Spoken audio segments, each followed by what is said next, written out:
Selamat pagi semuanya. Pagi. Bagaimana kabarnya kalian hari ini? Agak kurang sehat. Karena itu ya cuacanya sering Hujan panas jadi kurang enak gitu loh. baik. Terima kasih ya kalian telah menyempatkan waktu dalam kondisi cuacanya seperti ini juga. Kalian ini sudah saling mengenal? Kebetulan sudah sempat beberapa kali ketemu. Iya, saya kenal. Iya. Mungkin kita perkenalan terlebih dahulu ya, untuk lebih saling menguatkan lagi. Bisa dimulai dari kakak yang seperti ini. Ya, nama saya Aulia Retno Ayu Putri Putri, tapi biasanya dipanggil Aca. Saya dari Kota Batu. Kayak saya Meli Rahmawati, bisa dipanggil Amel. Saya dari Pasuruan. Kalian ini dari kelas yang sama? Ada kelas yang sama dan beda, cuma satu kelas aja sih yang sama, dan itu kelasnya jarang masuk ya dosennya, jadi kayak asal tahu aja. Kalau begitu sekarang kita mungkin ice breaking dulu ya, agar kita saling mengenali satu sama lain. Nah, ice breakingnya ini kita akan menyebutkan nama, asal, dan juga kata kerja ya, dari kalimat dari nama kita. Misalnya saya Zen, saya ambil dari kata elok gitu. Bisa dipahami? Bisa dimulai dari Kak Aca. Oke, nama saya Aulia Retno Ayu Putri dipanggil Aca. Saya ambil huruf C untuk kata cheerful. Oke, saya Meli Rahmawati dipanggil Amel. Saya ambil huruf F untuk kata menawan. Oke, sekarang mungkin Kak Amel bisa sebutkan nih apa aja dari nama Kak Aca, asal, dan juga kata kerja dari Kak Aca. Untuk Kak Aca sendiri itu nama panjangnya Aulia Retno Ayu Putri dari Batu, terus dipanggil Aca. Ambil huruf C untuk kata kerja cheerful. Oke, kalau untuk Amel itu Amel Rahmawati, bisa dipanggil Amel dari Kota Pasuruan. Ambil huruf F untuk kata menawan. Kayak lagu ya. Kalian ini sudah pernah sesi konseling sebelumnya? Belum. Kalau saya konseling individu pernah sih, kalau kamu belum. Oke, jadi ini sudah melaksanakan konseling individu ya? Ya. Saya izin memperkenalkan diri dahulu. Saya Amalia Zen. Saya di sini sebagai konselor pada pertemuan kali ini. Kalian bisa panggil saya Bu, Kak, senyamannya kalian aja. Oke, sesi konseling ini akan berjalan selama kurang lebih 20 menit. Nah, konseling kelompok ini apa sih? Konseling kelompok ini layanan yang disediakan untuk kalian ini mungkin memecahkan masalah yang mengganggu akhir-akhir ini, dan juga menemukan solusi. Mungkin, oh, aku menemukan solusi dari ceritanya ini. Lalu dalam sesi konseling ini kita menjaga ya, apapun yang kita dengar itu tidak boleh kita bawa keluar. Jadi kita saling menjaga rahasia apapun yang kita dengar pada hari ini. Dan juga keterbukaan kalian itu akan sangat membantu dalam sesi konseling ini. Dan kalian datang ke sini kan dari asesmen sebelumnya saya lakukan, kalian memiliki kesamaan dalam masalah mungkin ya. Lalu berarti kalian di sini karena ketersediaan kalian sendiri kan tanpa adanya paksaan. Iya, betul. Lalu nanti kita ini akan menceritakan nih masalahnya satu persatu. Lalu kita akan membahas terlebih dahulu yang mana. Oke, bisa dipahami? Bisa. Apakah kalian sudah siap untuk mengikuti sesi konseling ini? Kita bisa mulai menceritakan inti terlebih dahulu apa yang kalian bawakan ini. Kalau dari saya itu kayak saya sulit manajemen waktu gitu loh Bu, kan saya itu selain tugas kuliah, saya itu juga ikut organisasi, terus ikut PKM. Nah, jadi kayak dari banyaknya ketiga hal itu tuh kayak selalu berbarengan, apalagi tugas kuliah semester ini kan masih banyak ya. Jadi kayak nggak ada waktu yang longgar gitu untuk saya itu bisa relax atau refreshing. Jadi saya kayak selalu dikejar-kejar, kayak dikejar tugas, dikejar organisasi saya, dikejar deadline PKM saya, jadi kayak semuanya itu jadi satu gitu. Lantas saya berpikir apa sih sebenarnya saya cari, manajemen waktu saya itu kemana gitu. Jadi kayak semuanya dicampur jadi satu gitu loh. Oke, jadi Kak Aca ini bingung kayak waktunya Kak Aca ya, karena semuanya juga ada organisasi PKM dan juga tugas kuliah. Iya. Kalau Kak Ana, Kalau saya sebenarnya kalau soal manajemen waktu, alhamdulillah saya udah bisa ya. Cuman manajemen waktu ini lama-lama tuh jadi habit, tapi kesannya tuh kayak kurang bisa diadaptasi gitu loh untuk kondisi yang baru gitu. Jadi susah untuk mengadaptasi kebiasaan saya dulu di waktu sekian atau mungkin di jam-jam sekian itu untuk menyesuaikan di suasana yang sekarang gitu. Jadi kesannya kayak dikejar-kejar waktu, memang enggak gitu. jadi Kak Ana ini masih bisa kejar waktu karena manajemen waktu yang Kak Ana terapkan dari dulu. Nah, iya. Oke, dari dua permasalahan yang sudah kita ungkapkan, mana nih yang kita sepakati ingin kita bicarakan pada pertemuan kali ini? Itu Mbak Amel ya Bu. Oke, baik. Dan tadi kan Kak Amel bilang kalau Kak Amel itu merasa dikejar-kejar waktu karena manajemen Kak Amel yang dulu. Mungkin bisa diceritakan lebih lanjut? Saya tuh sebenarnya awalnya tuh bukan orang yang termasuk disiplin banget ya Bu. Cuman ketika saya SMA kan saya udah mulai hidupnya tuh bisa sama orang tua gitu. Jadi alhasil saya berusaha untuk semandiri mungkin dengan mengatur jadwal, terus juga membuat waktu gitu, kayak seenggaknya di jam sekian-sekian saya harus ngapain gitu juga. Nah, terus dari jadwal yang saya buat dan juga dari waktu-waktu yang saya buat itu, kalau semisal diterapkan di saat ini ketika saya kuliah saat ini tuh kayak kesannya tuh kayak ngejar gitu loh Bu, kayak nggak ada waktu saya buat saya istirahat, terus juga kayak ini tuh terlalu terlalu ngepres gitu loh waktunya. Jadi alhasil saya ngerasa kok pengen berubah gitu loh hidup yang saya buat dulu. Cuman ketika saya berubah tuh rasanya kayak beda gitu, kayak ini bukan jamnya, kayak ini bukan jamnya aku ngelakuin ini deh gitu. Terus saya rasanya kayak nggak nyaman aja, kurang enjoy gitu ketika saya melakukan kegiatan yang di luar jam tersebut, yang di luar kebiasaan saya sebelumnya seperti itu.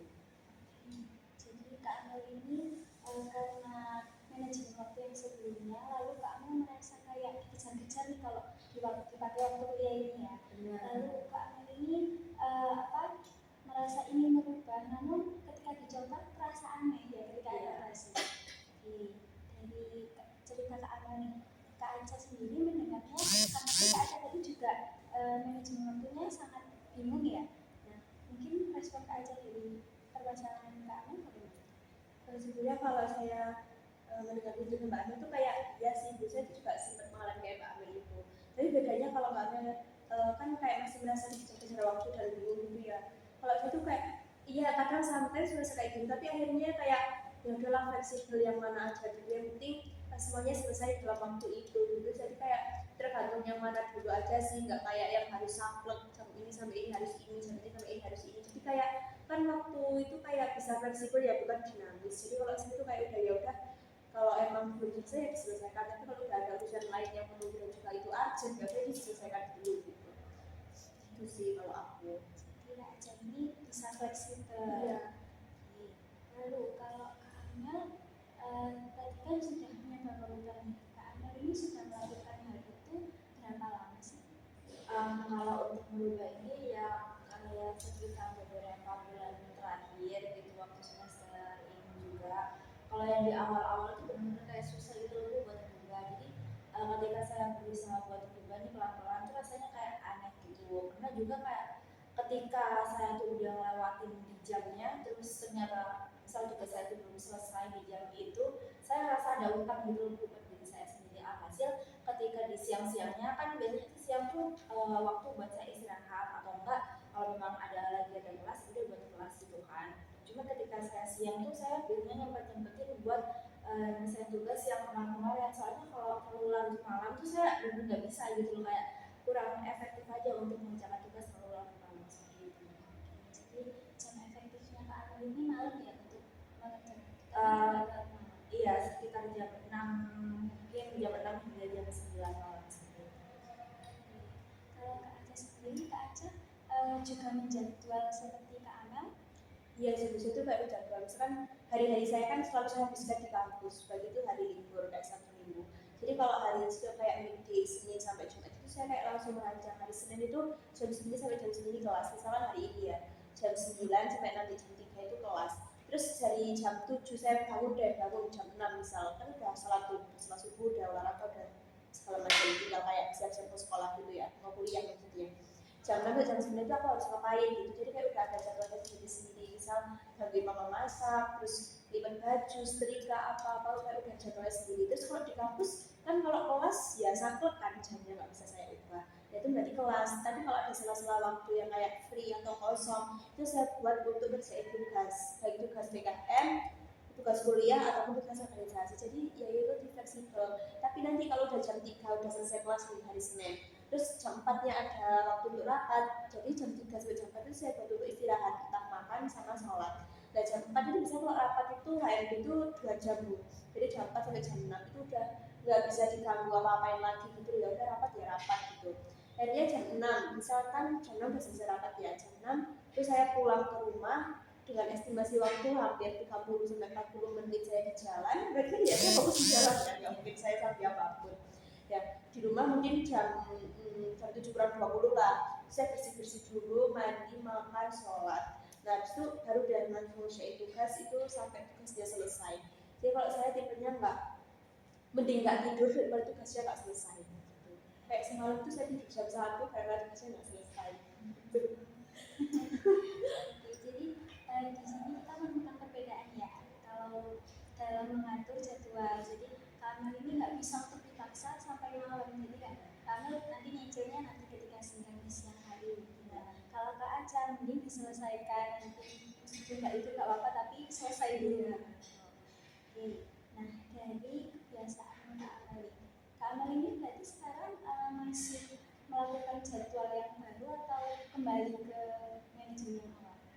Kalau saat ini sih masih mencoba saya sesuaikan ya Bu ya, karena emang agak sulit gitu, apalagi waktu dulu awal kuliah itu saya tuh sering bangun jam 4 gitu loh, bangun setengah 4 jam 4 karena waktu SMA juga saya bangunnya segitu gitu kan. Terus untuk saat ini karena emang nggak setiap hari saya ada kelas pagi gitu kayak SMA dulu, saya juga berusaha untuk kayak udah menyesuaikan aja dulu jam berapa gitu, misal subuh gitu kita baru bangun kayak gitu. Terus kalau soal untuk mengerjakan tugas itu saya pernah hingga kayak mungkin jam 10 atau 11-an gitu ya, saya tuh belum selesai, cuman pikiran saya tuh kayak udah ini kayaknya harus istirahat, ini udah jam-jamnya istirahat, jamnya udah tidur gitu. Jadi kayak bener ini masih di depan laptop, cuman emang nggak bisa untuk dipikirkan secara fokus di tugas itu. Jadi karena kebiasaannya dulu itu untuk istirahat di jam-jam seperti itu, di jam 10 gitu,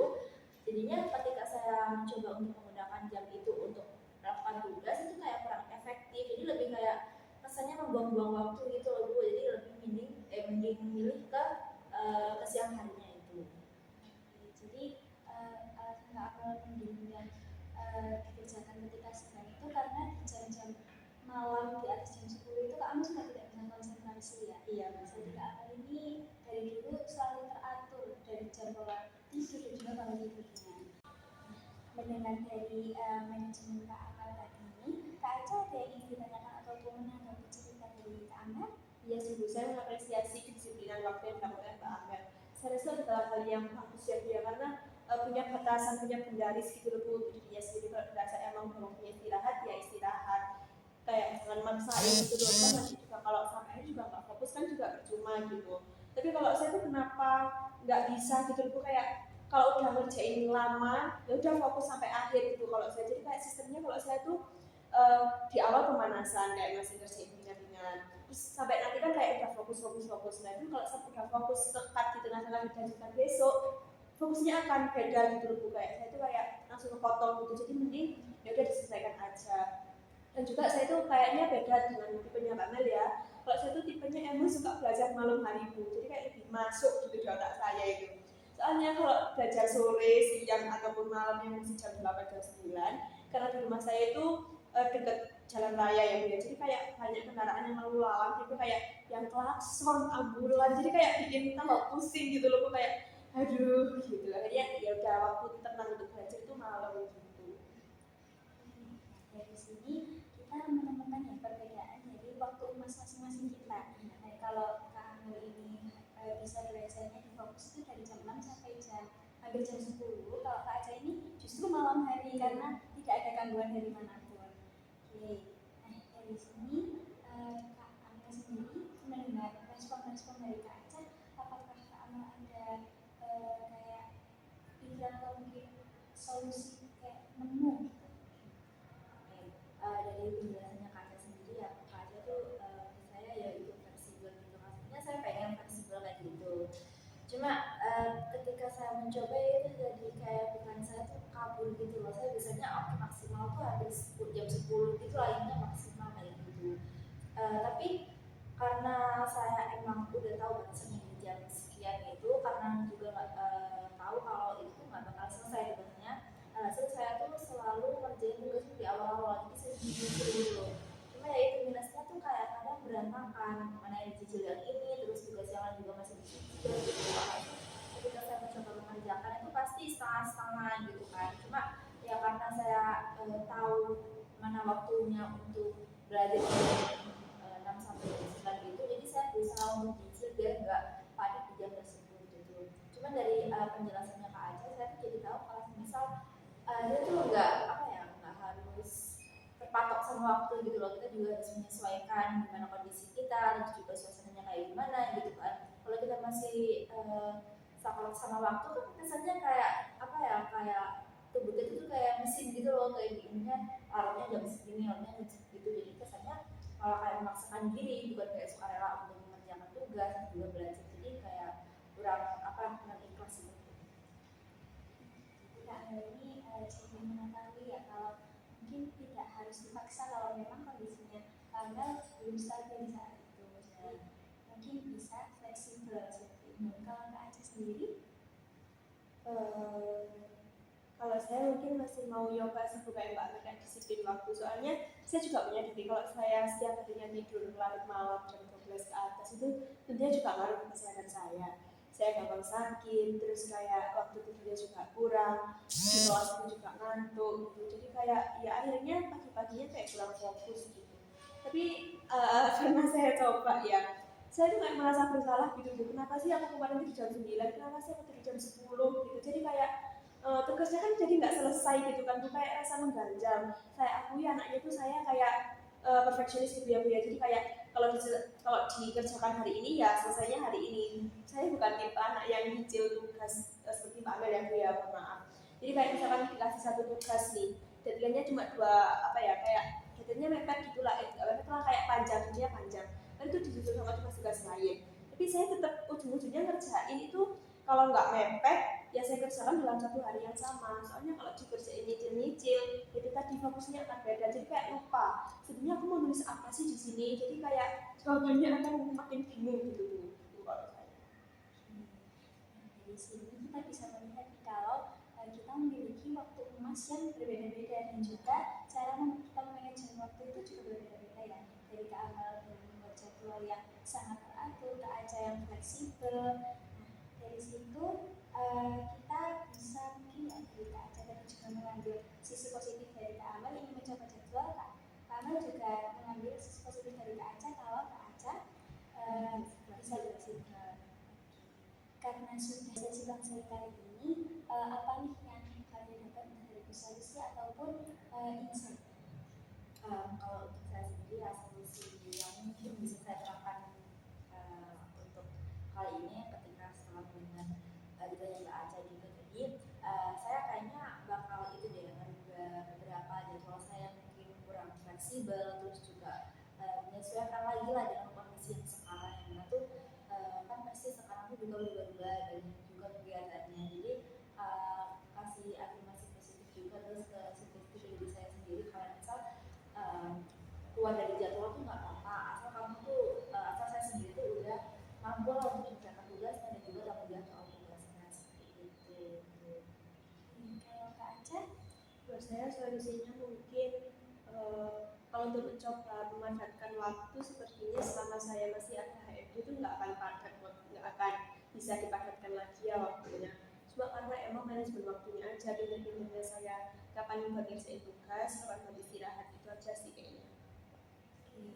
Dari sini kita kita sudah mendapatkan solusi dan juga insight dari masing-masing cerita yang kalian utarakan. Sekarang karena sesi ini sudah 20 menit, kita akan akhiri sesi konseling kali ini ya. Untuk selanjutnya, apabila kalian merasa stres akademik karena manajemen waktu kalian, kita akan menentukan jadwal lagi untuk kita sesi konseling selanjutnya. Bisa dipahami? Bisa. Oke, kita akhiri ya sesi konseling kali ini. Saya terima kasih kalian sudah datang pada hari ini dan juga kalian sangat-sangat terbuka dan kita sudah memberikan satu sama lain nih ya, solusi dan juga insight masing-masing. Oke, terima kasih ya kalian sudah hadir pada hari ini. Saya tutup. Terima kasih. Terima kasih.